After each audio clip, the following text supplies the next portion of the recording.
누가복음 15장 13절부터 20절 말씀까지 같이 한 목소리로 합독하도록 하겠습니다. 그 후 며칠이 안 되어 둘째 아들이 재물을 다 모아가지고 먼 나라에 가 거기서 허랑방탕하여 그 재산을 낭비하더니 다 없앤 후 그 나라에 크게 흉년이 들어 그가 비로소 궁핍한지라. 가서 그 나라 백성 중 한 사람에게 붙여 사니 그가 그를 들로 보내어 돼지를 치게 하였는데 그가 돼지 먹는 쥐업 열매로 배를 채우고자 하되 주는 자가 없는지라.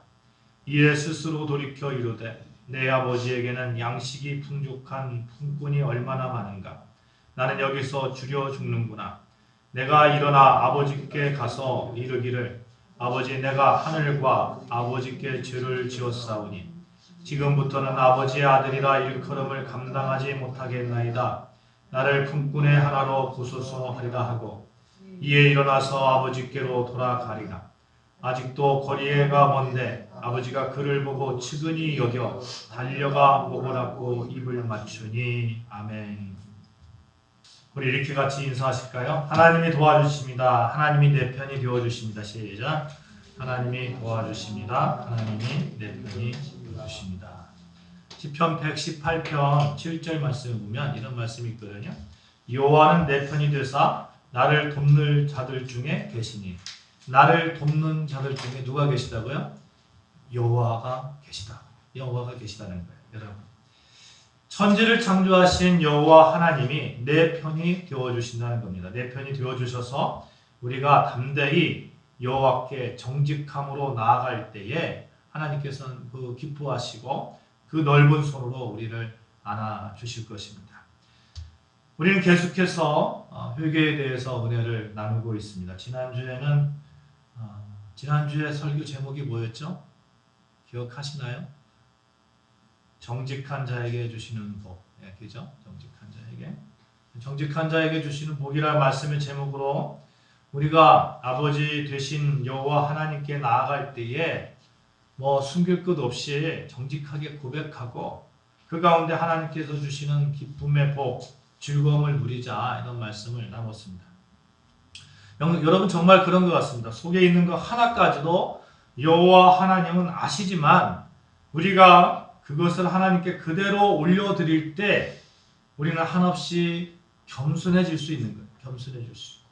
그래서 그 겸손을 바탕으로 우리 겸손하면 하나님께 얼마나 기쁘시게 우리를 보겠습니까? 하나님은 그런 겸손한 그런 저와 여러분에게 갑절의 능력을 더하여 주실 줄로 믿습니다.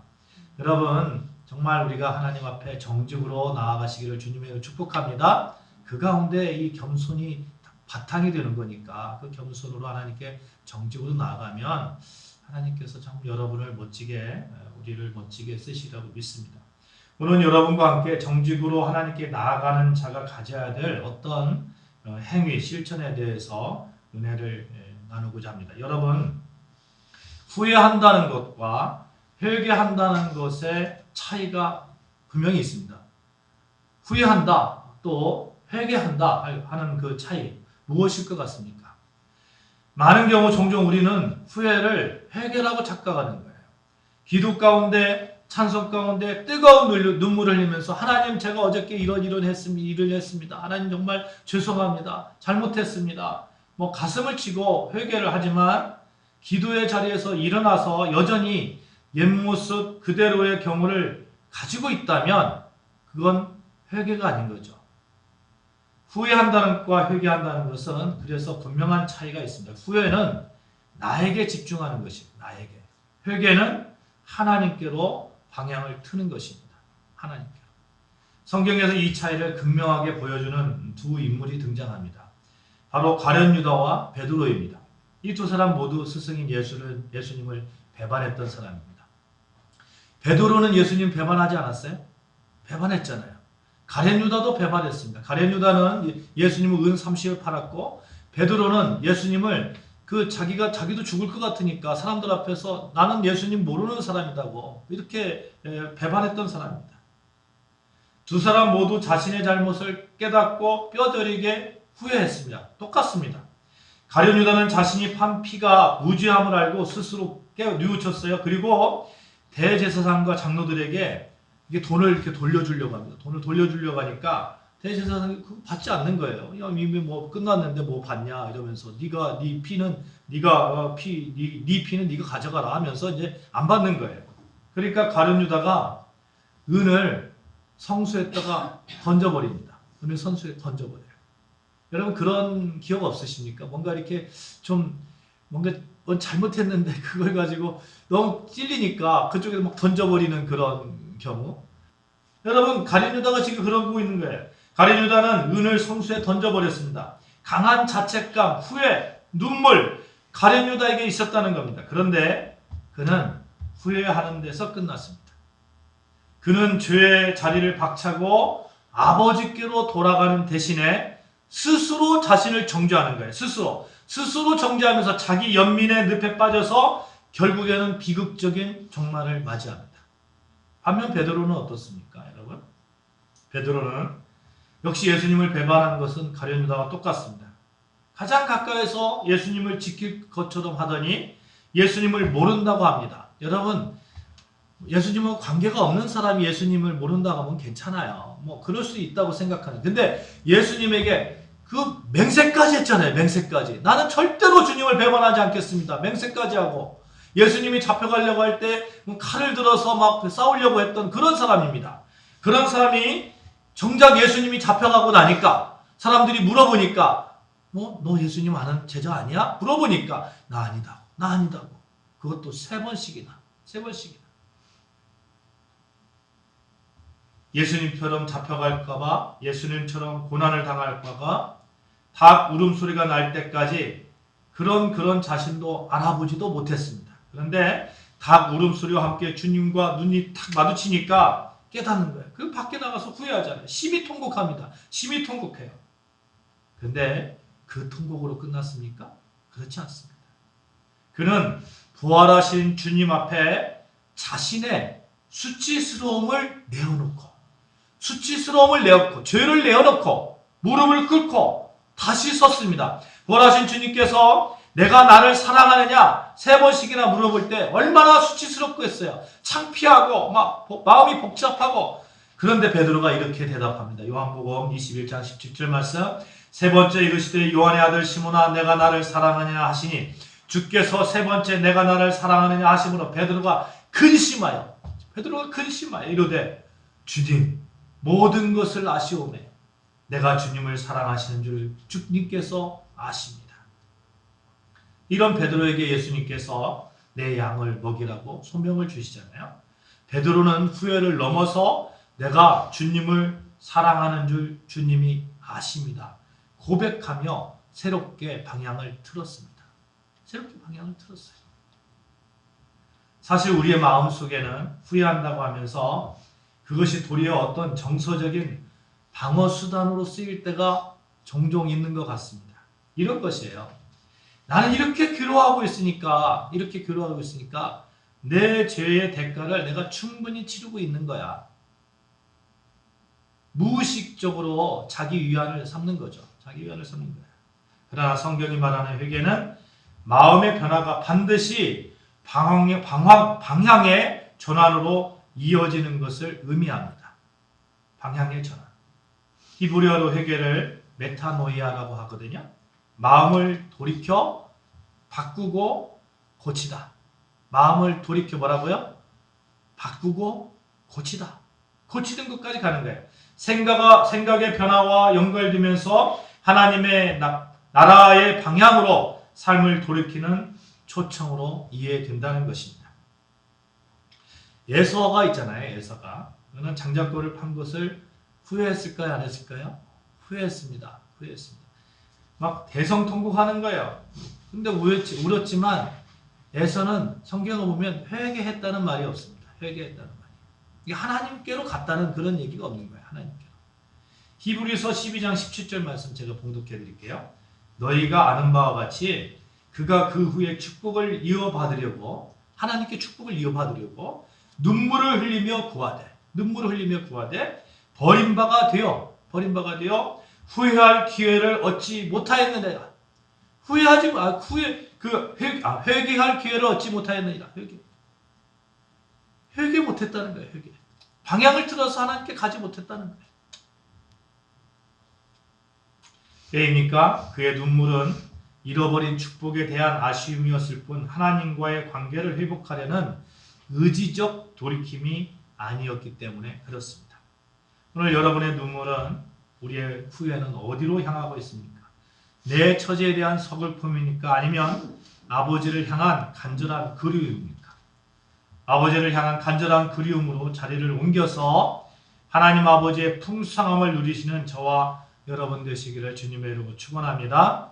아멘.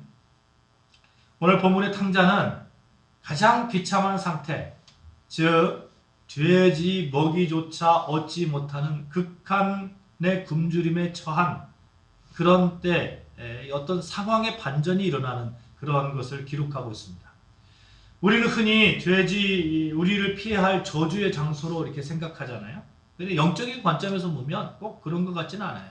왜냐하면 이곳이 복이 되는 장소가 될 수도 있겠다 하는 겁니다.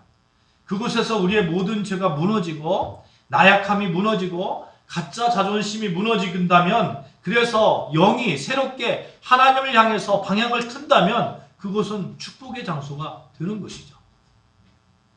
인간은 본능적으로 자신을 보호하기 위한 한 방편으로 자꾸 어떤 상황에 대해서 부정하려고 합니다. 부정하려고 해요. 내가 돼지 우리에 있어도 돼지가 먹는 그런 음식을 먹어도 자꾸 그걸 부정하려고 그래요. 예를 들어 이런 거예요. 조금만 더 버티면 나아질 거야. 이런 거예요. 현실은 그렇지 않은데 앞으로는 뭐 다 나을 거야. 다 나을 거야. 이런 거예요. 누군가 나를 도와줄 거야 하는 겁니다. 자꾸 시선을 사람에게 보내고 어떻게 하면 요행을 바라는 그런 마음까지도 이렇게 가는 것을 보게 됩니다. 그러나 하나님은 우리가 스스로 돌이켜 하나님께 나아가기를 원하시며, 때로는 우리를 모든 가능성이 차단되어져 있는 그런 돼지가 먹는 그런 음식을 먹어야 되는 그런 상황까지도 우리를 밀어넣을 때가 있다니까요. 저희 집에 고양이가 먹는 사료가 있거든요. 사료가 있는데 통조림으로 되어 있어요. 통조림으로. 내가 한번 살짝 먹어봤어요. 먹을만 하더라고요. 먹을만해요. 조금 먹어봤는데. 여러분, 근데 만약에 그걸 진짜 없어서 먹는 것과 그걸 한번 맛을 보려고 먹는 거 어떤 차이가 있을까요? 없어서 먹으면 그렇게 막 비참하게 느껴지지 않겠습니까? 그런데 이 비참한 가운데서 하나님께 돌이켜야 되는데 아니야, 이걸 다 해결되고 난 다음에 내가 하나님께 갈 거야. 이러면 어떻게 갈 수가 있겠어요? 여러분, 우리는 내가 내 인생을 책임질 수 있다는 그런 망상을 이게 어떻게 보면 파쇄시켜버려야 됩니다. 고난 그 자체가 목적이 아니라 고난을 통해서 나를 둘러싼 거짓된 껍질을 벗겨내어서 우리 영혼의 벌거벗은 민낯을 하나님께서 보게 하신다니까요. 그 보게 하실 때 확실하게 봐야 되는 거예요. 아, 그렇지. 현실은 이런 것이지. 현실은. 내 현실은 이런 거야. 이 현실 가운데 하나님을 향해서 눈을 돌리는 겁니다. 하나님을 향해서. 우리가 고난 가운데 하나님을 볼 수 있으면 그것이 복입니다. 아멘. 그래서 여러분, 현실이 어렵고 힘들고 그럴 때 이렇게 생각하는 거예요. 하나님께서 저를 부르시는군요. 하나님과 더 가까워지고 싶어 하시는 하나님의 음성이군요. 이렇게 생각하면서 그냥 무릎을 꿇고 하나님 앞에 기도하고 찬양하고 말씀 보고 이렇게 회복해 나가는 저와 여러분 되시기를 주님의 이름으로 축복합니다. 환경 속에서, 여러 가지 환경 속에서 하나님을 바라본다는 것은 축복입니다. 축복이에요. 17절 보십시오. 보시면 이 탕자가 스스로 돌이켜 이렇게 말하고 있습니다. 돼지가 먹는 음식도 못 먹던 자가 스스로 돌이켜 바라보는 것이 무엇입니까? 원어적 뜻은 이것이에요.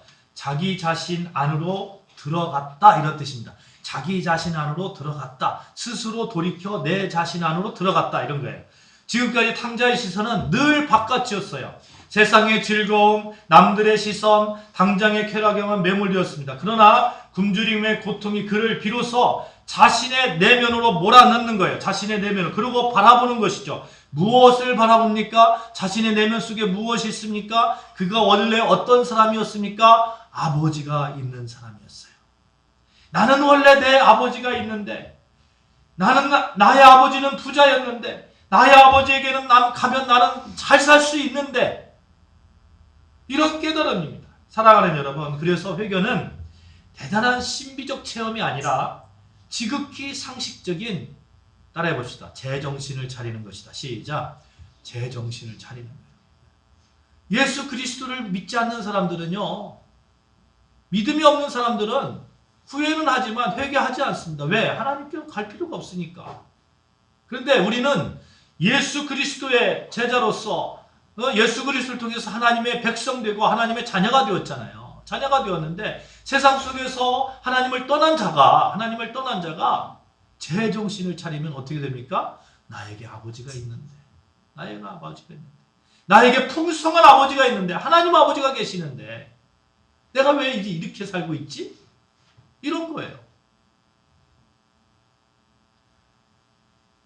나는 하나님의 자녀인데, 이 정신이 회개의 정신입니다. 탕자가 절망의 끝에서 포기하지 않았던 이유가 무엇입니까? 그의 무의식의 깊은 곳에 저장되어 있던 아버지에 대한 기억입니다. 내 아버지에게는 양식이 풍족한 품꾼이 얼마나 많은가. 17절 말씀이잖아요. 내 아버지에게는 양식이 풍족한 품꾼이 얼마나 많은가. 이 짧은 문장 안에 회개의 논리가 들어있다니까요. 우리가 하나님 앞에 나아갈 수 있는 근거는 나의 의로움이 아니라 하나님의 풍성하신 성품입니다. 풍성하신 성품.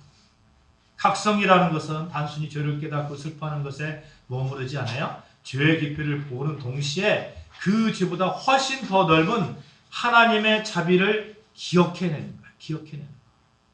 탕자는 돼지가 먹던 것을 먹어야 하는 자신의 비참함을 깨닫는 순간 동시에 자신이 여전히 풍성한 아버지의 아들이라는 정체성을 회복한 거예요. 정체성. 우리가 삶의 돼지 우리 안에서 신음할 때 성령님께서 이렇게 우리에게 말씀하십니다. 너 여기 있을 존재가 아니야. 너에게는 돌아갈 아버지가 있어. 이 거룩한 기억이 우리를 붙들 때 회개는 고통스러운 자책이 아니라 영광스러운 아버지 하나님을 향한 옮김의 방향을 틈에 첫걸음이 되는 거죠. 그러면 여러분, 우리가 지금 겪는 갈급함, 아직도 회개의 자리에 있다면 그것은 우리를 망하게 하려는 독이 아니라 아버지의 집의 풍요함을 향해 영혼의 주파수를 맞추게 하시는 하나님의 선물이다. 이렇게 생각하면 좋지 않겠습니까? 그렇죠? 이렇게 우리가 하나님의 자녀라는 백성이라는 사실을 꼭 붙들면 여러분 그 다음에 행동을 할 수 있는 거예요. 아버지가 그립다, 눈물만 흘리면 안 되잖아요. 밖에서 살다가 힘들면 집으로 돌아오는 거예요. 여러분 그렇잖아요. 밖에서 살다가 너무너무 힘들어요. 너무너무 힘들고 이렇게 살다가 정말 그냥 너무너무 힘들어요. 그러면 어떻게 해야 돼요? 아버지가 있잖아요. 아버지가 돌아가는 거예요. 집으로. 아버지가 그립다. 아버지 집에 있을 때 행복했다. 여기서 끝나면 안 된다는 거예요. 탕자가 만약에 아버지만 그리워했다면 그는 결코 구원받지 못했을 것입니다. 그런데 그는 움직였어요. 18절 볼까요? 18절 같이 봉독합니다. 시작. 내가 일어나 아버지께 가서 이르기를 아버지 내가 하늘과 아버지께 죄를 지었사오니. 여러분 탕자의 위대한 의지가 보이지 않습니까? 내가 일어나서 아버지께 가겠다는 거예요. 일어나서 여러분 일어난다, 간다, 말한다, 이른다, 이르기를 이런 것들이 다 동사가 무슨 동사냐면 주도적으로 하는 거잖아요. 주도적으로. 많은 성도가 언젠가 마음이 뜨거워지면 회개하겠다. 이거 말이 될까요? 아니요. 주도적으로 하는 거예요. 나의 의지를 가지고 아버지의 뜻에 복종하겠다는 그런 결정을 하는 겁니다. 그런데 이렇게 우리가 아버지께 나아가는데 방해하는 자가 있어요. 사탄 마귀잖아요. 마귀는 자꾸 이렇게 얘기하는 거예요. 조금 있다가 해. 조금 있다가. 상황이 어떻게 바뀔지 몰라. 이런 거예요. 지금 밖에서 나가서 밖에 나가서 혼자 잘 먹고 잘 살다가 어느 순간에 막 너무 힘든 거예요. 너무 힘든데 자꾸 얘기하는 거예요, 사탄이. 야, 상황이 어떻게 바뀔지 몰라. 그냥 인천 앞바다에 배 들어오면 너 괜찮아질 수 있어. 좋아지니까 좀 버텨봐. 조금만 더 준비해서 가자. 이 상황만 해결하고 가자. 그래서 자꾸 죄의 수렁에서 헤어나지 못하는 겁니다. 그러나 탕자는 그렇게 하지 않았습니다. 그는 배고픔이 조금 가시면 혹은 몸을 좀 씻은 다음에 가겠다고 하지 않고 일어나서 가리라고 결단하는 겁니다. 여러분, 우리는 결심은 돼지 우리 안에서 할 수 있지만 결단은 돼지 우리를 박차고 탈출하는 겁니다. 탈출하는 거예요. 죄의 자리에서 박차고 탈출하는 겁니다. 여러분의 발목을 잡고 있는 나중에라는 핑계를 그냥 탈출하는 겁니다. 아니면 아닌 거예요. 아니면. 그렇잖아요? 아닌데 계속 붙잡고 있으면 그게 자꾸 막 연민이 되고 힘들고 그렇다는 거예요. 하나님은 완벽하게 준비된 자를 기다리시는 것이 아니라 지금 당장 발걸음을 떼기로 작정한, 따라해봅시다. 결단하는 자를 기다리신다. 시작. 결단하는 자를 기다리십니다. 제가 이렇게 전도하다 보면 많은 분들이 이런 얘기를 해요. 제가 담배를 피워서 교회 못 다니겠어요. 이런 얘기를 해요. 술을 마셔서 못 다니겠어요. 담배 끊고 술 마시면 그거 다 끊고 죄를 하나도 안 짓고 교회 다닌다고 하면 교회 다닐 만한 사람은 누가 있을까요? 저는 교회 다닐 수 있을까요? 예수님 믿을 수 있을까요? 저처럼 죄 많은 사람이 예수님 믿을 수 있을까요? 여기서 말씀을 증거할 수 있을까요? 절대 불가능합니다. 탕자는 자신의 비참한 기분에 함몰되지 않고 자신이 해야 할 행동의 시나리오를 구체적으로 이렇게 설계하면서 나아갑니다. 우리의 회개가 매번 공허한 메아리로 끝나는 이유는 잘못했습니다라는 막연한 후회가 있을 뿐 무엇을 끊고 어디를 향해 갈 것인지, 영이 어디를 향해 갈 것인지 구체적인 그런 의지의 문장이 없기 때문에 그런 거예요. 어떻게 하겠다 하는, 그리고 그렇게 행동하는 게 없기 때문에 그런 겁니다. 탕자가 설계한 고백을 한번 볼까요? 내가 하늘과 아버지께 죄를 얻었사오니. 여러분, 자기가 그렇게 된 거에 대해서, 정말 비참한 상황이 된 거에 대해서 이렇게 보통 얘기하거든요. 내가 이렇게 된 것은 친구를 잘못 만나서 그런 거야. 내가 돈을 이렇게 아버지가 돈을 많이 줘가지고 내가 밖에서 이렇게 살다가 돈을 다 탕진했는데, 사실은 이렇게 탕진한 건 내가 그런 애들, 방탕한 애들 만나가지고 내가 그런 거야. 나는 원래 그런 사람이 아닌데. 그런데 여러분, 이 유혹을 벗어나고 탕자가 무엇이라고 말합니까? 정확하게 그 죄를 자신한테 돌리는 거예요. 회개는 거기부터 시작하는 거예요. 회개가 결단으로 나아가기 위해서는 이처럼 죄를 죄라고 부르는 단호함이 필요합니다. 상황이 어쩔 수 없었다. 이거 변명이 되잖아요. 그런데 그 변명은 우리를 다시 죄의 상황으로 몰아넣습니다. 똑같은 상황이 되면 변명거리가 있잖아요. 변명거리가. 그러면 그 변명거리가 있으면 그렇게 간다니까요. 이것은 하나님 앞에 범죄다 라고 결단하고 정의하는 순간 그렇게 하지 않습니다. 그렇게 하지 않습니다. 여기에 회개의 비결이 있는 거예요. 내가 죄인임을 인정하는 순간 나는 죄의 지배 아래에 있는 노예에서 죄를 고백하는 주체가 되는 겁니다. 주체가. 그렇죠? 죄의 지배 아래에 있는 노예예요. 노예에서 내가 죄를 고백하는 순간 주체가 된다니까요. 내가. 그러니까 이제 하나님께로 나아갈 수 있는 그런 결단의 장소에 설 수 있게 되는 겁니다. 탕자가 지금부터는 아버지 아들이라 일컬음을 감당하지 못하겠나이다 라고 고백하기로 마음먹은 것은 여러분 자신의 자존심이라는 마지막 그런 보루까지도 내어놓는 거죠. 자기 부인의 결단이에요. 하나님 우리가 얼마나 멋진 문장으로 기도하는 그런 것을 바라보시는 것도 아니고, 하나님은 얼마나 우리가 찬양을 깊이 있게 하는 그런 것을 바라보는 것도 아니고, 하나님께서 우리를 향해서 바라보시는 것은 너희가 진실로 내 앞에서 항복했느냐 하는 겁니다. 19절 말씀 볼까요? 19절 탕자가 놀라운 제안을 스스로 합니다. 19절 말씀 시작. 지금부터는 아버지의 아들이라 일컬음을 감당하지 못하게 했나이다.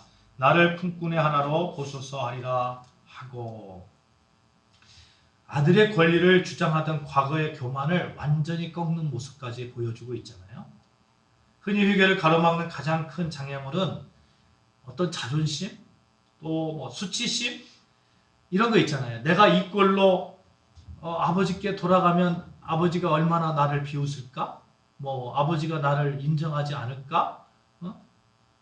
사람들이 손가락질 할까? 이 수치심이 우리를 계속해서 죄지가 먹는 그 음식을 먹는 그 자리에 있게 한다니까요. 하지만 탕자는 아들의 체면 대신에 아버지 집의 풍성함을 선택했습니다. 품꾼이라도 그 집에 머물 수만 있다면 그것은 축복이다. 이 겸손한 의지가 그를 돼지 같은 삶에서 일으켜 세웠습니다. 우리가 하나님께 돌아가지 못하는 이유, 우리가 너무 큰 죄를 지어서가 아니라 여전히 나 자신의 어떤 자존심, 수치심, 뭐 이런 것들이 가득한 거예요. 어느 한 사형수가요, 죽기 직전에 이런 말을 남겼다고 합니다. 내가 마지막까지 회개하지 못한 이유는 죄가 커서가 아니라 사람들 앞에서 내가 죄인이라는 사실을 인정할 만큼의 용기가 없었기 때문이다. 여러분 충분히 공감 가지 않습니까? 사람들 앞에서 내가 죄인이라고 인정할 만큼의 용기가 없었기 때문이다. 회개적 결단이라는 것은 나는 자격이 없지만 우리 아버지 하나님의 긍휼은 나보다 크시다. 이 사실에 내 전 존재를 던지는 용기입니다. 나중에 형편이 좋아지면 죄를 좀 씻고 깨끗해지면 가겠다는 생각은 또 다른 교만이 된다는 거예요. 사랑하는 여러분, 우리가 하나님께 정직하게 나아갈 때 반드시 필요한 것, 단순히 생각의 변화가 아니라 공간의 이동이라는 거예요. 공간의 이동. 우리가 머물고 있는 불평의 자리, 나태의 자리, 원망의 자리, 뭐 이런 것들에서 이게 탈출하는 겁니다. 탈출하는 거예요. 우리가 나를 품꾼의 하나로 보소서라고 낮아지기로 작정하는 순간 사탄의 정죄는 더 이상 힘을 쏘지 못합니다. 그래, 나는 죄인입니다. 하지만 나는 아버지 위에 품꾼이라도 되겠습니다. 이 정직한 의지가 우리를 구원으로 인도한다는 겁니다. 오늘 이 시간 여러분의 마음속에 있는 그 무거운 돼지 우리 속에 있었던 그 족쇄 같은 것들이 있잖아요. 각자가 가지고 있는 그런 족쇄 같은 거, 탕자처럼 의지의 문장을 이렇게 세우시기를 바랍니다. 내가 일어나서 아버지께로 가겠다. 내가 일어나서 아버지께로 가겠다. 이 단호한 결단, 이 결단이 우리의 인생을 멋지게 세운다니까요. 회개의 완성은, 따라해봅시다. 회개의 완성은 장소를 옮기는 것이다. 시작. 회개의 완성은 장소를 옮기는 것이다. 죄의 장소에서 의의 장소로 옮기는 겁니다. 밖에서 죄지 우리에서 아버지의 집으로 옮기는 거예요. 20절 말씀 볼까요? 20절 말씀. 이에 일어나서 아버지께로 돌아가니라. 아직도 거리가 먼데 아버지가 그를 보고 측은히 여겨 달려가 목을 안고 입을 맞추니. 이에 일어나서 아버지께로 돌아가니라. 돌아갔다는 거예요. 제정신을 차리고 나니까 구체적으로 결심하고 행동했습니다. 행동했어요. 회개의 마침표는 영적인 거처를 옮기는 겁니다. 확실하게 옮기는 거예요. 예수 제자로, 하나님의 백성으로, 하나님 나라의 시민권자로 옮기는 겁니다. 이 옮기지 못하는데 자꾸 방해가 되는 게 있다니까요. 수치심 같은 거예요. 자존감, 수치심, 이런 것들이 막 복잡하게 얽히는 거예요. 내가 그동안 저지른 일이 이렇게 많은데 어떻게 뻔뻔하게 교회를 갈 수가 있어? 이런 것들이 있잖아요. 내가 교회를 떠나왔는데 어떻게 갈 수가 있어? 이런 것들이 있잖아요. 사탄은 끊임없이 이 수치심을 자극해서 우리를 죄의 자리에 묶어둔다니까요. 그러나 탕자는 자신의 수치보다 아버지의 자비를 더 크게 보았습니다. 그래서 사랑하는 여러분, 20절 하반절 볼까요? 20절 하반절 보면 아버지가 어떻게 하고 오시는지 자세히 보이는데, 아직도 거리가 먼데 아버지가 그를 보고 측은히 여겨 달려가 목을 안고 입을 맞추니. 여러분 뭐 그런 경험 있잖아요. 저도 어렸을 때 뭐 밖에서 살다가 집에 가면 얼마나 뭐 어머니가 달려와가지고 막 안고 막 이러잖아요. 막 저쪽에서 전화해서 오늘 가요 그러면 하루 종일 문 앞에 기다리고 있잖아요. 기다리고 있다가 막 보시면 오고 있는 거 막 달려와가지고 안아주잖아요. 우리 부모님은 그런 부모님이라니까요. 우리 아버지 하나님은 그런 아버지 하나님이라니까요. 탕자가 수치심을 뚫고 무거운 발걸음을 떼어 자리를 옮기기 시작했을 때 아버지는 이미 그를 향해 달려오고 있었던 거예요. 우리 아버지 하나님 그런 아버지 하나님입니다. 더러워진 우리 몸을 아랑곳하지 않고 달려와서 안아주시는 거예요. 달려와서 안아주는 거예요. 얼마나 더러웠겠어요. 또 얼마나 괘씸했겠어요. 근데 괘씸이라는 말이 성경에 있습니까? 전혀 없습니다. 인간의 회개는 떠남이지만 하나님의 용서는 달려오심입니다.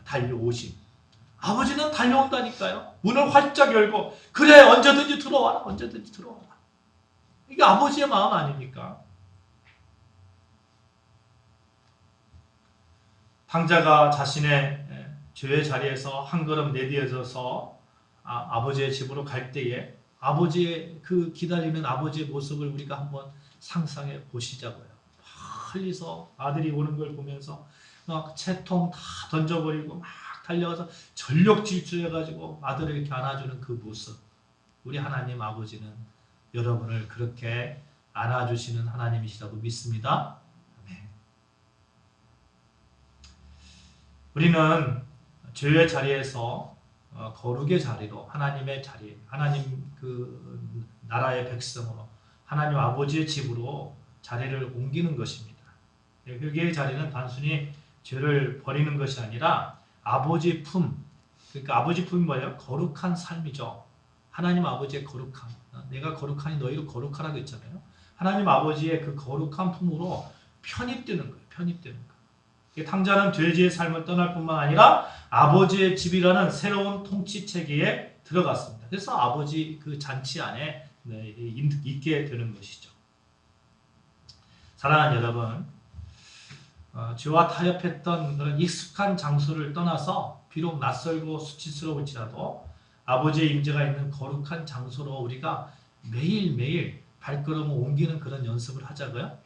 그런 연습을 했으면 좋겠습니다. 그래서 여러분 지금 회개 시리즈를 계속해서 여러분과 말씀을 나누고 있는데 그 가운데서 뭐 한 주간의 묵상지를 제가 이렇게 만들어 드리잖아요.